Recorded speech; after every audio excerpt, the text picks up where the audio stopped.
बढ़ते हैं अगले सवाल की तरफ सर। बिहार बीजेपी अध्यक्ष को क्यों बुलाया अमित शाह ने दिल्ली? देखिए जगदीश जी, मैं संक्षिप्त में आपको बोल देता हूँ, समय भी आपके पास कम है। अब यह देख लीजिए कि जिस तरह से नीतीश कुमार बयानबाजी कर रहे हैं, बार बार यह साबित करने की कोशिश कर रहे हैं कि मैं भाजपा के ही साथ हूँ। कुछ भारतीय जनता पार्टी के प्रदेश अध्यक्ष और नीतीश कुमार के अंदर कुछ खटपट हो गई है। नीतीश कुमार खासा नाराज हो गए उनके बयान से, जो मीडिया में दिया कि जल्द मंत्री कैबिनेट की का विस्तार होगा। नीतीश कुमार का कहना यह था, सीएम मैं हूं, मैं कैबिनेट विस्तार करूंगा कि भाजपा का प्रदेश अध्यक्ष करेगा। अब तो नीतीश कुमार यह कहने लगे, सीटें मैं भाजपा को दूंगा, भाजपा मुझे सीट देने वाली कौन होती है? सरकार हमारी है कि भाजपा की है? एक के प्रोग्राम से एक का बैनर पोस्टर हट जा रहा है। जहां नीतीश का है वहां बीजेपी का नहीं होता, जहां बीजेपी का वहां नीतीश का हटा दे रहे हैं लोग। तो आपस में सब कुछ समन्वय और सब कुछ सही नहीं है, यह इससे साबित होता है। जी जगदीश जी, लेकिन इनको जो बुलाया गया है, दिल्ली में बड़ी बैठक चल रही है, बिहार में बैठक चल रही है, उधर आरजेडी की बैठक हो रही है। नीतीश जरूर कुछ करने वाले हैं, और इस बार नीतीश जो कर रहे हैं वह एक नया कर रहे हैं, वह किसी को समझ नहीं आ रहा है, पहले की गतिविधियों से विपरीत है। नीतीश कुमार 440 वाट का झटका नहीं, 4440 वाट का झटका नरेंद्र मोदी को देंगे। नरेंद्र मोदी हो जाएंगे धाराशाह, और आरएसएस इसी ताक में बैठा हुआ कि कब नीतीश झटका दे कि हम मोदी और अमित शाह को उठा के गुजरात भेज दे। जी जगदीश जी। क्या महाराष्ट्र में शाह को हार दिख गई है? आखिर क्यों कहना पड़ा कि 170 सीट पर चुनाव लड़ेंगे? हाँ जगदीश जी, बिल्कुल। देखिए यह सर्वे होश उड़ा रहा है सबके।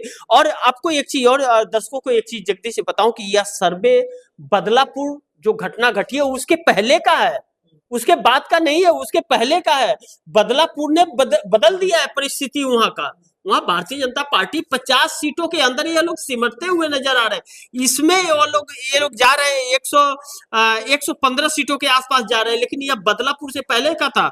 और बदलापुर घटना घटने के बाद महाराष्ट्र में एक अलग तूफान आया हुआ पड़ा है। इसीलिए इन लोगों ने कहा कि देख लिया अमित शाह ने कि अब एक नाथ शिंदे और अजीत पवार का कोई मतलब योगदान मिल नहीं पा रहा है, तो इन्होंने कह दिया कि 170 सीटों पे मैं लड़ूंगा, बाकी पर सबको बंट दूंगा। अब यह कितना मतलब यह लोग मानते हैं या यह लोग घर वापसी करते हैं, यह भी बहुत महत्वपूर्ण होगा देखना। जी जगदीश जी। क्या बीजेपी और आरएसएस ने तय कर लिया है कि देश का अगला प्रधानमंत्री राहुल गांधी है? हाँ, मुझे तो लगता है, बाकियों को मैं नहीं बता सकता, क्योंकि देखिए राहुल गांधी को प्रधानमंत्री बनाने में नरेंद्र मोदी का बहुत बड़ा योगदान माना जाएगा, अगर राहुल गांधी प्रधानमंत्री बनेंगे तो।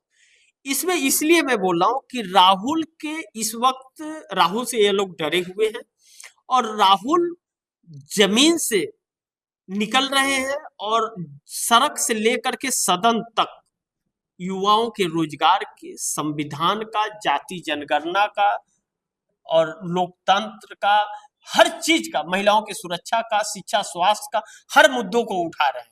मायावती बहुत परेशान है। अचंभों वाली बात यह है जगदीश जी, मायावती अचानक एक्टिव हो गई ट्विटर पे।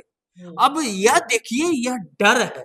वह एक ध्यान रखिएगा, जब दिए के अंदर तेल खत्म हो जाए ना, तो उसकी बत्ती जो रहती है, जैसे जैसे तेल सूखता है तो वो फड़फड़ाता है, कभी तेज हो जाएगा, कभी धीरे हो जाएगा, बाद में वो बुझ जाता है। वही आखिरी पायदान पर भाजपा इस समय खड़ी है। मायावती आखिरी पायदान पे खड़ी है, क्योंकि मायावती ने 10 सालों में अपनी पार्टी को बहुत कमजोर किया, भाजपा को मजबूत किया उन्होंने। और अब जब भाजपा ही कमजोर हो रही है तो मायावती कहां से हो जाएगी मजबूत? तो यह सवाल उठता है। लेकिन इस बीच यह देखिए कि जो चाइना को लेकर के बयान दिया राहुल गांधी ने, इधर भारतीय जनता पार्टी एक्टिव हो गई।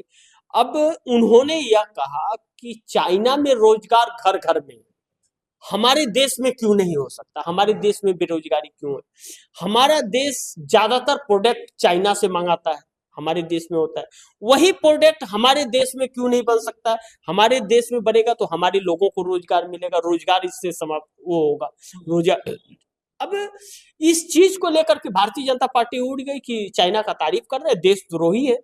अब मैं कह रहा हूं, अगर राहुल गांधी का यह बयान देशद्रोही है, जबकि यह सुप्रीम कोर्ट या कहीं भी जाती है, मामला 1 सेकंड भी टिकने वाला नहीं है, मुंह की खाके आने पड़ेगी, इसीलिए ये लोग नहीं गए। इन लोगों को बदनाम करना है। हकीकत ये यह बताइए, अगर राहुल गांधी का यह बयान गलत है, तो चाइना के अंदर प्रधानमंत्री नरेंद्र मोदी जब गुजरात के मुख्यमंत्री थे तो चाइना गए हुए थे। चाइना में 2013 की बात है, 14 में तो प्रधानमंत्री बने, 13 की बात है। तब वहां पे इन्होंने यह कहा कि भारत भी कोई देश है, मैंने अगले जन्म में कोई पाप किया था कि भारत में पैदा हुआ मैं, वो कोई देश है, रहने लायक देश है क्या? जब प्रधानमंत्री यह कह सकते हैं तो राहुल गांधी ने तो ऐसा नहीं कहा। राहुल गांधी ने तो यह नहीं कहा कि चाइना हमारा देश चाइना को लेकर के बहुत परेशान है, हम यह सुरक्षा मामलों में तो कोई बात नहीं की। उन्होंने यह तो नहीं कहा कि प्रधानमंत्री चाइना से मिल गए हैं, उन्होंने ऐसा तो कुछ नहीं कहा। जब ऐसा कुछ नहीं किया तो यह देशद्रोह कहां से हुआ? अगर उसके जो मैन्युफैक्चर कर रहा है चाइना या वहां पे रोजगार दे रहा है, वह रोजगार हमारा देश लाखों करोड़ों का वहां से प्रोडक्ट मंगा रहा है, वह मैन्युफैक्चर कर रहा है, हमारे देश से वह पैसा कमा रहा है। हमारा देश क्या कर रहा है? इस वक्त 84 रुपया $1 है। $1 के मुकाबले हमारे देश का रुपया 84 है, लगातार रुपया गिर रहा है। जब 54 रुपया था मनमोहन सिंह के सरकार में, डॉलर के मुकाबले रुपया 54 रुपया था, उस समय नरेंद्र मोदी कहते क्या बात है कि रुपया गिर रहा है। आज क्या कहेंगे? बढ़ रहा है। 2000 का नोट 7 साल नहीं चला पाए, उसको बंद करना पड़ा। 500 के नोट लाए हैं तो एक बार भीग जाए तो वो पैसा खत्म हो जाएगा, इसीलिए तो रुपया गिरा हुआ है। इनकी नीतियां बिल्कुल भी कहीं पे भी कुछ भी काम नहीं कर हाँ, कोई भी काम नहीं की। इसीलिए देश का जो है इनके प्रति एक आक्रोश है। और यह लोग जैसे जैसे राहुल गांधी के ऊपर हमला कर रहे हैं, राहुल गांधी की लोकप्रियता उतनी बढ़ती जा रही है। इसीलिए आपका कहना सही है कि भारतीय जनता पार्टी और आरएसएस अब राहुल गांधी को पीएम बना करके ही दम लेगी। हाँ, पीएम बना करके ही जाएंगे फिर वनवास को। जी जगदीश जी, खबर आ रही है कि दिल्ली में भी क्या राष्ट्रपति शासन लगेगा? राष्ट्रपति ने गृह मंत्रालय को भेजी है चिट्ठी। देखिए यह बात कल शाम को ब्रेक हुई थी जगदीश जी, कल शाम को यह ब्रेक हुई थी कि केजरीवाल को यह लोग क्यों नहीं छोड़ रहे। इसीलिए नहीं छोड़ रहे, यह लोग दिल्ली में शासन करना चाहते। देखिए सुप्रीम कोर्ट के आदेश के बाद भी बहुत सारे पावर दिल्ली से छीन लिए गए अरविंद केजरीवाल से। इन लोगों ने फिर विधेयक ला करके वहां पास करा दिया कि नहीं, दिल्ली सरकार के वो में नहीं रहेगा। इन्होंने अपने यह लोग यह जान गए कि दिल्ली में इनकी सरकार नहीं आ सकती। यह लोग जान गए हैं कि इनकी सरकार झारखंड में नहीं आ सकती। यह लोग जान गए कि हिमाचल में नहीं आएगी। यह लोग जानते हैं कि हरियाणा में नहीं आएगी। यह लोग जानते हैं कि महाराष्ट्र में नहीं आएगी। यह लोग जानते हैं कि बिहार में भी नहीं आएगी। इसीलिए यह लोग तोड़ फोड़ की राजनीति कर रहे हैं कि तोड़ फोड़ के राष्ट्रपति शासन लगा करके और किसी तरह से अपने कब्जे में ले लिया जाए। हकीकत यह है जगदीश जी। जी।